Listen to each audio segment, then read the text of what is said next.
क्या आपको भी छोटा सा चेस्ट पेन हार्ट अटैक जैसे लगता है? आपको हेडेक हुआ तो आपको लगता है कि ब्रेन ट्यूमर हो गया है और आप इसके बाद गूगल करते हो, इंटरनेट पे जाते हो, उसके सिम्टम चेक करने लग जाते हो और उसके बाद आपका एंग्जायटी 10 टाइम्स बढ़ जाता है। तो दोस्तों इसको बोलते हैं हेल्थ ओसीडी या फिर हेल्थ एंग्जायटी। अगर आपको भी ऐसा हो रहा है तो दोस्तों वीडियो को आपको एंड तक देखना है। आज इस वीडियो को एक साइंटिफिक, एक सिंपल और प्रैक्टिकल अंदाज में आपको मैं बताने वाला हूँ, तो प्लीज आप एंड तक ये वीडियो जरूर देखिएगा। तो welcome to my channel friends, I am doctor Ayudh Mugdhum, OCD consultant and therapist.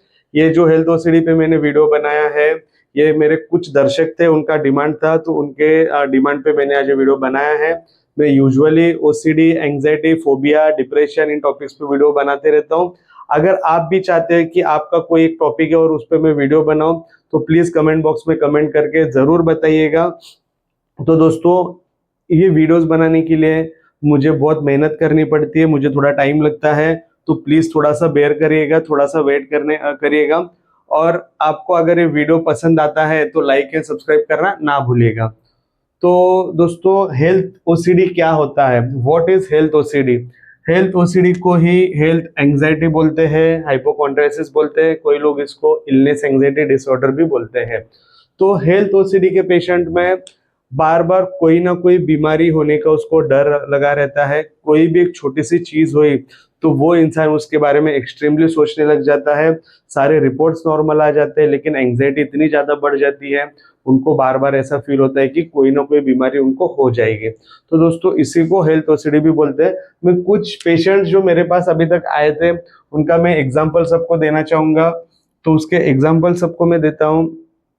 तो ऐसे भी पेशेंट्स आते हैं, बहुत बार उनको छोटा सा चेस्ट पेन हो जाता है और उनको लगता है कि उनके हार्ट में कुछ तकलीफ तो नहीं है, उनको हार्ट अटैक तो नहीं आ रहा है। फिर कोई कोई जिनको रेबीज का डर रहता है, उनको ऐसा लगता है कि डॉग के बाजू में से मैं गया था, फिर डॉग मेरे बाजू में बैठा था, तो उसका सलाइवा तना लग जाए, सलाइवा उड़ के मेरे मुंह में या कान में, नाक में ना आ जाए और मुझे रेबीज ना हो जाए। कोई कोई HIV ओसीडी के पेशेंट रहते हैं, मतलब जिनको HIV होने का डर रहता है, उनको क्या लगता है कि जो एरिया में HIV के पेशेंट से वहां पे मैं गया या फिर वहां पे नंगे पैर चला या फिर चप्पलों को वहां पे मैंने हाथ लगाया, कुछ भी लगाया, तो आके मुझे हाथ धोना पड़ेगा, नहीं तो मुझे HIV हो जाएगा। फिर किसी को हेडेक हो रहा है तो उनको लगेगा कि मुझे ब्रेन ट्यूमर या स्ट्रोक ना हो जाए। किसी को समझो यूरिन का कलर चेंज हो गया यूरिन करते हुए, तो उनको डर लगता है कि किडनी का बीमारी ना हो जाए। पेट में कुछ दर्द हो रहा है तो उनको लगेगा कि पेट का कुछ बीमारी, पेट का कुछ कैंसर ना हो जाए। गले में कुछ अटक रहा है, फिर गले में कुछ खराश है, तो उनको लगता है कि गले का कैंसर है। फिर कुछ स्वेलोइंग में प्रॉब्लम हो रहा है तो फिर गले का कुछ असह्य बीमारी ना हो जाए। तो दोस्तों अलग अलग टाइप के बीमारियों का डर उस पेशेंट में सताता रहता है और उनके सारे रिपोर्ट्स नॉर्मल आते हैं तो भी उनका ये डर कम नहीं होता है। बार बार इनको रीएश्योरेंस चेकिंग करने की आदत लग जाती है। तो ये जो लोग होते हैं ना दोस्तों, कुछ ना कुछ कंपल्शंस करते हैं। अभी मैं आपको बताऊंगा ये कंपल्शंस क्या करते हैं। तो बार बार इंटरनेट पे जाना और चेक करना, अपने गूगल सिम्टम्स को गूगल बार बार करना, चैट जीपीटी पे जाना, यहाँ वहाँ जाके चेक करना। और ये चेक करने के कारण उनमें इतना एंग्जाइटी बढ़ जाता है। क्या होता है, जब भी गूगल पे सिम्टम चेक करने लग जाते हैं, इनको गूगल डेथ तक लेके जाता है, रेयरेस्ट टू रेयरेस्ट पॉसिबिलिटी तक लेके जाता है। और ये जब भी सुनते हैं वो ओवर थिंकिंग कर जाते हैं और इस लूप में वो फंस जाते हैं। तो ये कंपल्शन हो गया। फिर बार बार रीएश्योरेंस लेना अपने फैमिली से या फिर फ्रेंड से, बार बार तसल्ली लेना, बार बार रीएश्योरेंस लेना, मैं ठीक तो हूँ ना, मुझे ये तो नहीं हुआ है ना, मुझे वो तो नहीं हुआ है ना। तो बार बार ये चीजें करके है ना वो अपना ओसीडी और स्ट्रॉन्ग करते हैं। किसी पेशेंट को ऐसा लगता है कि अरे मेरा बीपी बढ़ रहा है, मेरा हार्ट रेट बढ़ रहा है, तो बार बार जाके पल्स चेक करना, बार बार बीपी चेक करना। किसी को चेस्ट पेन हो रहा है तो ईसीजी जाके निकालना, ईसीजी के बाद इकोकार्डियोग्राफी निकालना, बार बार यही टेस्ट रिपीट करना, बार बार ब्लड टेस्ट करना, बार बार यूरिन टेस्ट करना, सारी चीजें, सारे टेस्ट बार बार रिपीट करना। तो दोस्तों जब भी ये पेशेंट्स करते तभी भी उनको तसल्ली नहीं मिलती है। एक डॉक्टर से दूसरे डॉक्टर, दूसरे डॉक्टर से तीसरे डॉक्टर, उनको ऐसा लगते रहता है कि ये डॉक्टर ने कुछ मिस किया होगा तो ये डॉक्टर के पास चले जाते हैं, वो डॉक्टर ने कुछ मिस किया होगा, वो डॉक्टर के पास चले जाते हैं। दोस्तों उनका टेस्ट करा करा के इतने बड़े बड़े फाइलें हो जाती है। जब भी ये पेशेंट्स मेरे पास आते हैं, इतने बड़े बड़े बड़े फाइल लेके आते हैं। तो दोस्तों यही कुछ कंपल्शंस है जो ओसीडी के पेशेंट्स करते रहते हैं, और ये कुछ कंपल्शंस करके उनको एक रिलीफ मिलता है, and that relief is an temporary relief. तो इसमें भी बाकी ओसीडी के जैसा है ना, एक ऑब्सेसिव फियर ऑफ इलनेस रहता है, और वो ऑब्सेसिव फियर ऑफ इलनेस के कारण पेशेंट कुछ ना कुछ कंपल्सिव चेकिंग या फिर कंपल्सिव रीएश्योरेंस लेना, ये सारी चीजें वो करते रहता है और अपनी ओसीडी को स्ट्रॉन्ग करता है। तो देखो दोस्तों, ये जो हेल्थ ओसीडी रहता है बहुत बार को एग्जिस्ट करता है बाकी ओसीडी के साथ। तो मेरे पास जो पेशेंट्स आए, मोस्ट कॉमनली दो टाइप के लोग मुझे दिखते हैं आजकल, बहुत ज्यादा यही दो टाइप के लोग आ रहे हैं जिनको भी हेल्थ रिलेटेड ओसीडी रहता है। उनको कंटेमिनेशन या फिर रिलीजियस ओसीडी साथ में को एग्जिस्ट करता है। समझो किसी को एचआईवी होने का डर है, तो उसके साथ कंटेमिनेशन कैसे अटैच हो जाता है। तो वो इंसान क्या करता है, कभी भी कोई भी व्यक्ति को जब मिलते हैं या फिर कोई भी वो ऑब्जेक्ट को टच करते हैं या फिर अपने चप्पल को टच करते हैं, कोई भी बाहर की चीजों को टच करते हैं, गाड़ी को टच करते हैं, तो उनको क्या लगता है यहाँ पे गलती से अगर एचआईवी वायरस आया होगा तो यहाँ पे एचआईवी के वायरस की वजह से मुझे कुछ हो ना जाए, वो वायरस अंदर चला गया तो कंपल्सरी है ना अपने हाथ पैर वॉश करने लग जाते हैं। सेम विथ कोविड का डर, किसी को कोरोना का जो डर होता है, उनको क्या लगता है बाहर से मैंने सामान खरीद के लाया है तो सामान को मैंने 2 दिन हाथ नहीं लगाना है। वही जो कोविड में जो चीजें फॉलो करते थे वही वो चीजें अभी भी फॉलो करते हैं। तो 2-3 दिन वो सामान को टच नहीं करेंगे, वो चीजों को सैनिटाइज करेंगे। बाहर से जो भी चीज पार्सल आ रहा है अमेजोन से, फ्लिपकार्ट से, या फिर कुछ भी ग्रोसरी बाहर से मंगा रहे हैं तो उसको वो सैनिटाइज करेंगे। तो ये कंटेमिनेशन ओसीडी के कुछ कुछ चीजें बिकॉज ऑफ हेल्थ उनको वो चीजें करने लग जाते हैं। या फिर समझो कोई रेबीज ओसीडी का पेशेंट है या फिर उनको रेबीज होने का जिसको डर है, उनको क्या लगता है कि मैं वो जगह से गया था जहां से ऑलरेडी डॉग गुजर गया था और इसके कारण उसका सलाइवा मेरे में लग गया होगा, तो वो जाके नहाएंगे, जाके हाथ पैर धोएंगे, बार बार वो अपने आप को साफ करना या फिर कपड़ों को चेंज करना, ये सारे कंपल्शन दोस्तों वो करते रहते हैं।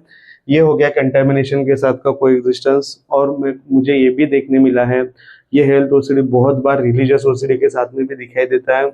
जब भी पेशेंट को कुछ भी ऐसा दर्द होता है या फिर कुछ पेन होता है, समझो किसी को गले में कुछ अटक गया है, ठीक है, या फिर गले में कुछ उसको हेवीनेस लग रहा है, मसल स्पाज्म हो गया, तो उनको क्या लगेगा गले में कुछ असह्य बीमारी ना हो जाए, गले का कुछ कैंसर ना हो जाए, और वो बार बार है ना भगवान को प्रे करते रहेंगे। भगवान, ईश्वर, अल्लाह, गॉड, जो भी वो जिनमें भी वो मानते हैं, वो बार बार उनको प्रे करेंगे, बार बार माफी मांगेंगे, बार बार बोलेंगे यार मुझे या फिर मेरे घर वालों को ये असह्य बीमारी ना हो जाए।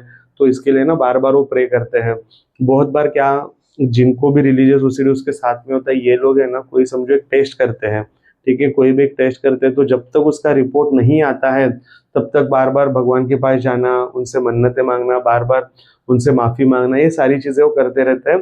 तो ये 2 ओसीडी मुझे बहुत कॉमनली आजकल हेल्थ ओसीडी के साथ दिखाई देती है। तो इसका रूट कॉज क्या है? रूट कॉज दोस्तों सबसे पहले है ना, root cause is clarity of thought. वो पेशेंट में ना एक अंडरस्टैंडिंग नहीं होती, एक नॉलेज नहीं होती है, उतना प्रॉपर उस चीज़ों के बारे में, उस डिसीज के बारे में ज्ञान नहीं होता है। तो ये सबसे पहला कारण है। दूसरा कारण होता है रिलेटेबिलिटी। वो है ना हर एक चीज़ को रिलेट करते हैं। पेट में दर्द हो रहा है तो वो उसको कैंसर के साथ रिलेट करेंगे, सिर में दर्द हो रहा है वो उसको स्ट्रोक के साथ रिलेट करेंगे, वो उसको ब्रेन ट्यूमर के साथ रिलेट करेंगे, हार्ट में पेन हो रहा है, कहीं पे भी पेन हो रहा है ना, वो वहाँ की जो भी डिसीज है, एक्सट्रीम डिसीज है, उसके साथ वो रिलेट करते हैं। तो ये बहुत कॉमनली हेल्थ ओसीडी के पेशेंट्स में दिखाई देता है। तीसरा चीज है हाइपर फोकस या फिर over sensitivity of your brain. बचपन से ही ये लोग है ना थोड़े ओवर सेंसिटिव रहते हैं, हाइपर फोकस रहते हैं, एक ही चीज पे वो बार बार फोकस करते हैं। तो जब भी इनको कोई भी बॉडी के पार्ट में सेंसेशंस आता है तो वो हाइपर फोकस करते हैं। इनका जो ब्रेन होता है ना, ये अपने बॉडी का सीसीटीवी कैमरा बन जाता है। तो इनके अगर कोई भी एक पार्ट में सेंसेशन होता है तो वो उसको 100 टाइम्स बड़ा करके दिखाता है और उनको इतना डराता है। तो ये इंसान मतलब चाहते भी नहीं तो भी है ना कंपल्सिव बिहेवियर में फंस जाते हैं, कुछ ना कुछ रिएक्शंस करते हैं और अपना ओसीडी को ये स्ट्रॉन्ग बनाते हैं। तीसरी चीज is miss interpretation of results या फिर मिस इंटरप्रिटेशन ऑफ सेंसेशन। ये लोग क्या करते हैं, ये लोग को कोई भी एक जगह पे सेंसेशन आ रहा है ये उसको रिलेट करते हैं, ये उसको समझते कि कुछ बीमारी, उनको ये नहीं समझता है this is because of anxiety. उनकी सांस अगर फूल रही है उनको लगता है कुछ बीमारी होगी, उनको ये नहीं समझ में आता है कि अपने को एंग्जाइटी का तकलीफ और एंग्जाइटी के कारण अपने को ऐसे हो रहा है, ठीक है। तो वो है ना मिस इंटरप्रेट करते हैं अपने सेंसेशंस को। उसका और एक कारण हो जाता है ट्रस्ट नहीं होना एक मेडिकल सिस्टम पे, ठीक है। ट्रस्ट नहीं होने के कारण दोस्तों डॉक्टर शॉपिंग करने लग जाते हैं। मेरे पास एक पेशेंट थे, अभी 1 महीने पहले की कहानी बताता हूँ। उनको है ना गले में चोकिंग का सेंसेशन आ रहा था। उनको ये हेल्थ रिलेटेड डर था कि उनको गले का कैंसर हो जाएगा, ठीक है। तो ये लोग ने इन्होंने क्या किया था, पहले जाके डॉक्टर को दिखाया, ठीक है। डॉक्टर ने फिर उनको अपर जीआईस्कोपी किया, फिर वापस आया तो भी इनको शांति नहीं मिली। फिर ये बोले कि नहीं डॉक्टर ने कुछ मिस्टेक किया होगा, तो ईएनटी डॉक्टर के पास गए। वहां जाके उन्होंने इनडायरेक्ट लैरिंगोस्कोपी किया। तो वहां जाने के बाद भी जब आए तो उनको लगा अरे ये डॉक्टर ने कुछ मिस नहीं किया होगा, तो ये रेडियोलॉजिस्ट के पास गए, सीटी स्कैन करा के आए। तो दोस्तों ये लोग मल्टीपल चेकिंग या फिर मल्टीपल डॉक्टर चेंज करते, बार बार एक ही टेस्ट रिपीट करते हैं, फिर मल्टीपल टेस्ट करते हैं एक ही चीज के लिए। डॉक्टर जब भी उनको बताते कि आप ठीक हो, आप में कोई तकलीफ नहीं है, आपको एंजाइटी का इशू है, तो भी ये जल्दी उनको मानते नहीं है। तो होता कैसा है, कैसा रिलेट होता है, कुछ ना कुछ है ना बचपन से या फिर कुछ ना कुछ अपने डेली लिविंग में है ना, वो सुना, कुछ तो स्टोरी सुनते हैं। जैसे कि बाजू में कोई अंकल थे, वो सुबह उठे ही नहीं और बेड में गुजर गए, उनको थोड़ा सा चेस्ट पेन रात को हो रहा था और सो गए और उनको हार्ट अटैक आ गया और वो चल बसे। तो वो इंसान क्या करते हैं, अभी हेल्थ ओसीडी के लोग क्या करते हैं, जब भी ये कहानी वो सुनते हैं वो अपने आप को रिलेट करते हैं। तो नेक्स्ट टाइम जब भी इनको चेस्ट पेन होता है, वो वही हार्ट पेन को रिलेट करते हैं और मल्टीपल टाइम्स है ना वो चेकिंग करने लग जाते हैं, मल्टीपल टाइम्स कुछ ना कुछ टेस्ट रिपीट करने लग जाते हैं। तो दोस्तों ये कुछ उसके कारण है, ये कुछ रूट कॉज है जिसके कारण हेल्थ ओसीडी हो रहा है। हाउ इट वर्क्स, ये बहुत इंपॉर्टेंट है इसको समझना। तो ओसीडी जो होता है ना, देखो मान के चलो कोई एक इंसान है, ठीक है, उनमें कोई तो एक सेंसेशन के कारण मान के चलो हार्ट अटैक का उनको सेंसेशन है, ठीक है। कोई तो एक चेस्ट पेन हो रहा है, एक सेंसेशन आ रहा है, या फिर पेट में दर्द हो रहा है, ठीक है, एक सेंसेशन है पेट में दर्द होना। तो जैसे ही ये ऑब्सेशनल उनको थॉट आया, उनको डर लगता है कि मुझे पेट का कैंसर ना हो जाए, पेट की कुछ असह्य बीमारी ना हो जाए। तो उसके कारण उनका फियर और एंग्जाइटी बढ़ जाता है। फियर और एंग्जाइटी बढ़ने के कारण है ना वो क्या करते हैं, बार बार गूगल करना, बार बार कुछ सिम्टम्स चेक करना, चेकिंग करना, लोगों से रीएश्योरेंस लेना, कुछ ना कुछ टेस्ट करना, ऐसे कुछ ना कुछ उस ओसीडी थॉट को रिएक्शन देते हैं, उस ओसीडी थॉट को डर से कुछ कंपल्शन करते हैं। और ये करने के कारण उनको एक टेम्पररी रिलीफ मिलता है। जैसे ही उनको टेम्पररी रिलीफ मिला, वो वापस वो फियर आ जाता है, वापस से सेंसेशन आ जाता है, वही जगह पे सेंसेशन आएगा या फिर नए दूसरे जगह पे सेंसेशन आता है, और वो एक पैटर्न बन जाता है, सेंसेशन ऑफ सम इलनेस और सम डिसीज।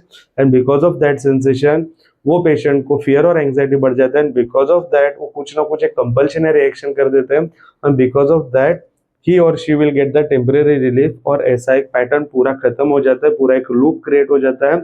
और वही वही कंपल्शंस बार बार करने से वो लूप या फिर वो पैटर्न एकदम स्ट्रांग बन जाता है। और दोस्तों ये पैटर्न ऑलरेडी आपके ब्रेन में अभी बन चुका है। तो नेक्स्ट टाइम ये सेम सेंसेशन अगर आया या फिर उससे उसको छोड़ के दूसरा कोई भी बॉडी में सेंसेशन या फिर कोई भी पेन होता है, तो वो जो पुराना बना हुआ आपके ब्रेन में पैटर्न है, वो पैटर्न अभी ट्रिगर हो जाता है। और वो जैसे ही ट्रिगर हो जाता है, आप सेम चीजें करने लग जाते हो, आपका फियर बढ़ता है, आपका एंग्जाइटी बढ़ता है, आप वही सेम कंपल्शंस करते हो, वही सेम आप रीएश्योरेंस लेते हो, वही सारी चीजें करते हो, आपको टेम्पररी रिलीफ मिलता है, वापस आप उसी पैटर्न में फंस जाते हो। तो this is how it works.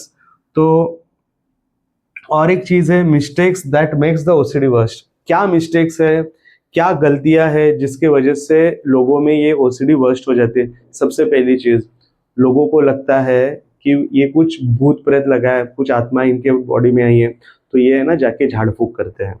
मेरे पास कितने तो पेशेंट्स आके गए हैं जिनको लगता था, उनके पेरेंट्स को लगता था कि ये भूत प्रेत की चीजें हैं, और वो झाड़ फूक करने लग जाते हैं, कईयों के पास जाते हैं, कई कई ट्रीटमेंट लेते हैं। तो दोस्तों ये समझना होगा, हेल्थ ओसीडी या फिर health anxiety it is an medical condition. इसको अगर आपको ठीक करना है तो आपको एक डॉक्टर के पास आपके पेशेंट को लेके जाना है। ये दोस्तों कुछ मैंने हेल्थ ओसीडी के होने वाले सिम्टम्स या फिर मिस्टेक्स या फिर कुछ कंपल्शन सारी चीज़ों के बारे में बात किया। अभी इसको ठीक कैसे करें, इसका ट्रीटमेंट क्या है। तो दोस्तों ट्रीटमेंट के लिए आपको ये सब फॉलो करना होगा। सबसे पहला ट्रीटमेंट है साइको एजुकेशन। साइको एजुकेशन मतलब जैसा मैंने बोला उसका कारण क्या होता है ये ओसीडी होने का, क्लैरिटी ऑफ थॉट। सबसे पहले है ना वो इंसान को या फिर वो पेशेंट को हेल्थ ओसीडी के बारे में समझाना होता है कि देखो आपने सारे टेस्ट किए हैं, सारे टेस्ट अगर आपके नॉर्मल आए हैं मतलब आपको कोई भी बीमारी नहीं है, कोई भी इलनेस नहीं है, आपको एंजाइटी के कारण ये चीजें हो रही है। ये सबसे पहले उनको समझना होगा।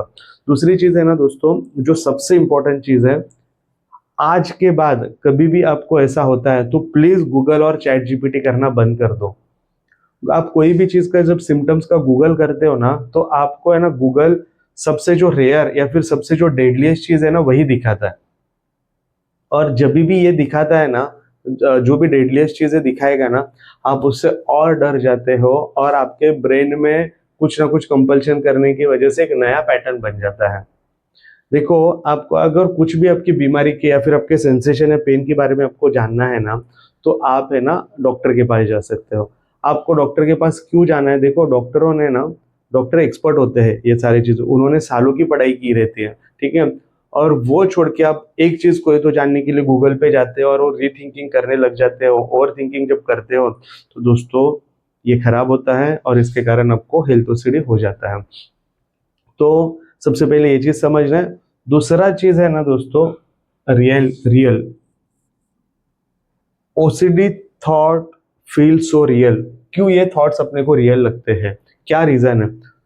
तो क्या होता है, ये जो लोग होते हैं ना इनमें एंजाइटी इतना ज्यादा होता है, एंजाइटी के कारण है ना उनके सांस फूल जाता है, उनको स्वेटिंग होने लग जाता है, उनको एसिडिटी बढ़ जाता है। ये है ना उसको मिस इंटरप्रेट करते हैं, ये मेरी सांसें फूल रही है, मुझे पसीना आ रहा है, मुझे एसिडिटी हो रहा है, मुझे पेन हो रहा है बॉडी में, मतलब मुझे हार्ट अटैक तो नहीं हुआ। तो ये चीज़ों को रिलेट करते हैं, उनको ये समझना है all this things you are experiencing because of your anxiety, because of the panic attack. और वही वो पैनिक अटैक को हार्ट अटैक मान लेते हैं, ठीक है। That is the main reason why OCD thought feel so real, ठीक है। देखो दोस्तों आपको है ना इसको डिफरेंशिएट करना होगा आपके इलनेस या फिर डिसीज के साथ। तो सबसे पहले इसको समझना होगा, साइको एजुकेशन के द्वारा यही तो समझाया जाता है।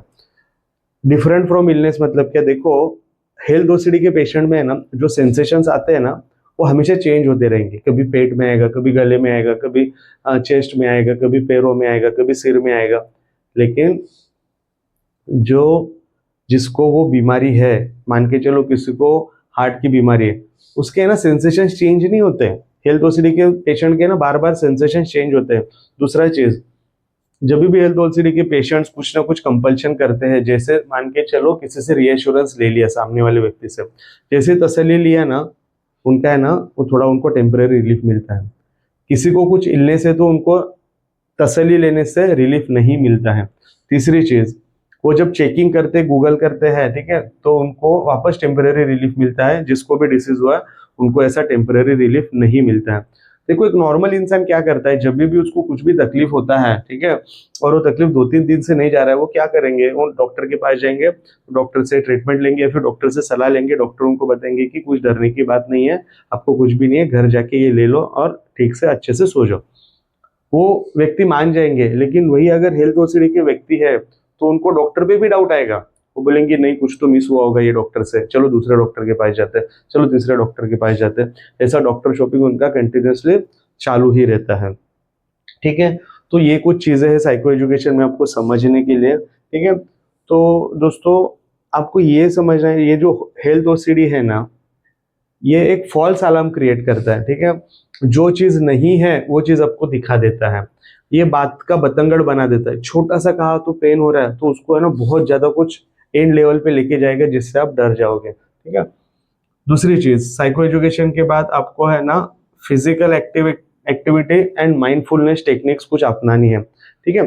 अभी फिजिकल एक्टिविटी में आपको क्या कर सकते हो, आप कुछ भी कर सकते हो। आप डेली वॉक कर सकते हो, आप जिम जा सकते हो, आपको अगर कोई स्पोर्ट्स पसंद है, कोई आपकी हॉबीज है तो वो कर सकते हो।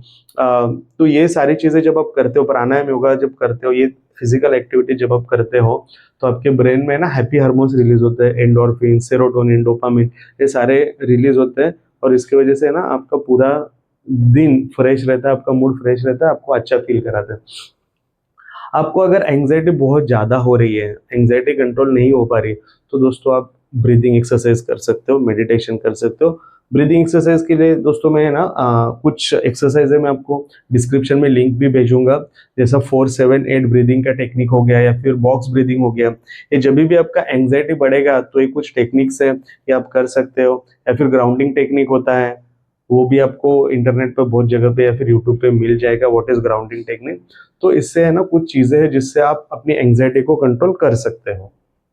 देन आता है दोस्तों CBT therapy. CBT therapy is cognitive behavioural therapy. आपका जो कॉग्निशन है ना, आपका जो थॉट है, उसको ही अपने को अभी चैलेंज करना है, उस थॉट को अभी रिस्ट्रक्चर करना है।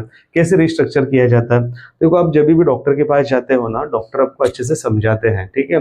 क्या, मान के चलो हेडेक हो रहा है किसी पेशेंट को, वो पेशेंट को लग रहा है कि वो चीज हेडेक मुझे जो हो रही है 3-4 दिन से, हो सकता है ये चीज की वजह से मुझे कुछ असह्य बीमारी ना हो जाएगी, या फिर मान के चलो हेडेक की वजह से उनको लगता है कि मुझे ब्रेन ट्यूमर ना हो जाए। तो डॉक्टर उनको समझाते हैं, अरे ब्रेन ट्यूमर में सिर्फ हेडेक नहीं होता है, उसमें बहुत सारी चीजें होती है।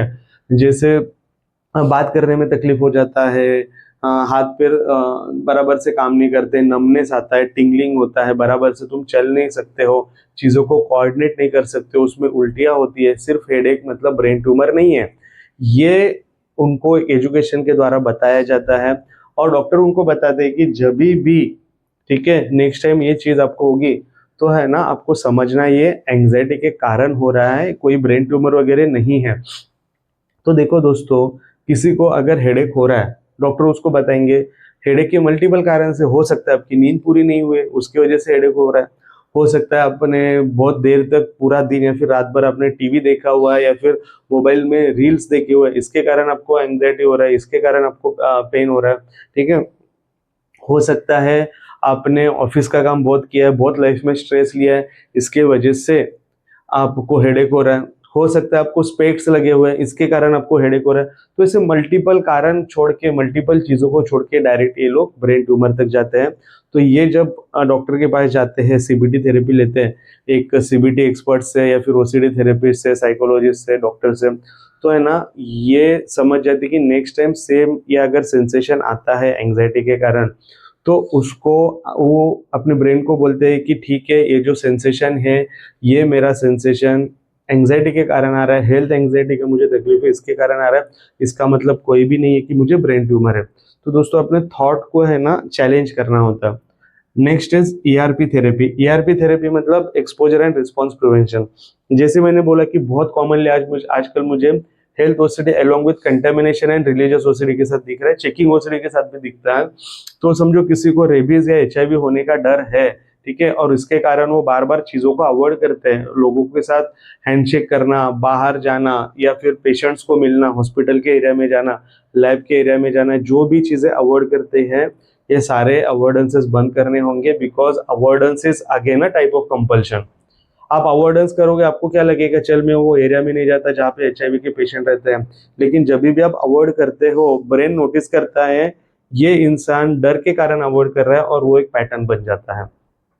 तो वैसे ही मल्टीपल पैटर्न्स अपने को बनाना नहीं है। जो भी आप कंपल्शन करते हो, रेबीज और एचआईवी या फिर कोई भी स्किन डिसीज, विटिलिगो लो, ल्यूकोडर्मा लो, जो भी स्किन डिसीज के कारण आपको डर लगता है और बार बार आके आप नहाते हो, कपड़े बदलते हो, हैंड वॉशिंग करते हो, बार बार क्लीनिंग करते हो, ये सारी चीजें नहीं करना है। जो भी आप रिलीजियस ओसीडी के सिम्टम्स करते हो कि बार बार माफी मांगना, बार बार मन्नतें मांगना, बार बार भगवान, ईश्वर, गॉड, अल्लाह से पूजा करते रहना, उनको बोलना कि मुझे या फिर मेरे घर वालों की कुछ असह्य बीमारी ना हो, जब ये सारी चीजें आपको नहीं करना है। ये चीजें आप अगर नहीं करते हो, उस रिस्पॉन्स को आप अगर प्रिवेंट करते हो, तो ब्रेन को समझ जाता है धीरे धीरे करके ना, एक नया पैटर्न बनने लगता है, and that is an pattern of positive belief. जब भी आप में कोई भी तकलीफ हो रहा है और आप भगवान के पास प्रे नहीं करते हो या फिर कोई भी हैंड वॉशिंग या फिर नहाना वगैरह चीजें नहीं करते हो, तो एक नया पैटर्न बन जाता है। आपको समझ में आता है कि anxiety it was an wave, ठीक है, एक एंग्जाइटी वेव आई और अपने आप चली गई, वो फियर की वेव आई अपने आप चली गई। मैंने कोई भी कंपल्शन नहीं किया, तो भी मैं आज बिल्कुल ठीक हूँ, बिल्कुल सेफ हूँ, मेरे घर वाले बिल्कुल सेफ है। और जैसे दोस्तों ये प्रैक्टिस करेगा, जैसे ये बार बार रिपीट करेगी चीज़ें, तो दोस्तों वो नए पॉजिटिव बिलीफ के पैटर्न स्ट्रांग हो जाएंगे, उसको ही न्यूरोप्लास्टिसिटी बोलते हैं।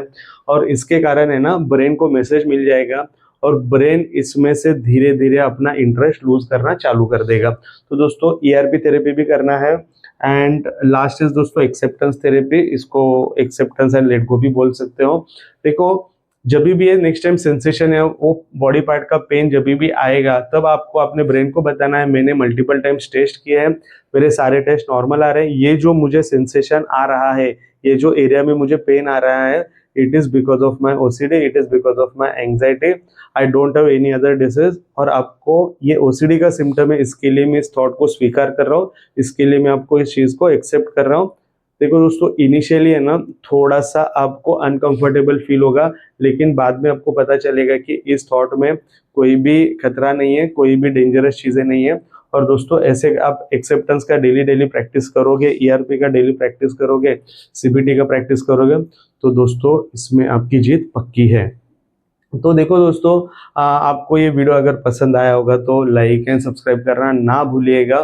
तो कैसा पता चलेगा कि आप हेल्थ OCD में से ठीक हो गए हो?